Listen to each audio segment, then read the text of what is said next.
এই secret people, শীতকালে top favourite জায়গা যেটা কলকাতা কেউ মিস করতে চায় না। আমি কথা বলছি আলিপুর জু, যেটাতে প্রীতম এই প্রথমবার ভিজিট করবে। কলকাতায় থাকার সুবাদে আমি কিন্তু বহুবার এখানে গিয়েছি, যার জন্য আমার বিশেষ কিছু আকর্ষণ নেই।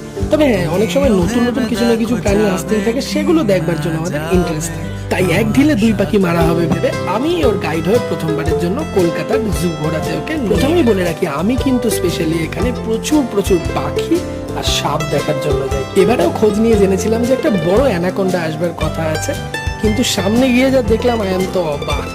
খুবই ডিসঅ্যাপয়েন্টিং লাগলো আমার। তোমরাও গিয়ে দেখে আসতে পারো যা সাইজ। চিড়িয়াখানায় ওই যা থাকে আর কি, হরিণ, হাতি, জিরাফ, বাঘ, খরগোশ সবই ওকে দেখানো হলো। আর ও তো প্রত্যেকটারই ডিটেলস পড়ছিল, যেগুলো পাশেই একটা বড় বোর্ডে লাগানো থাকে।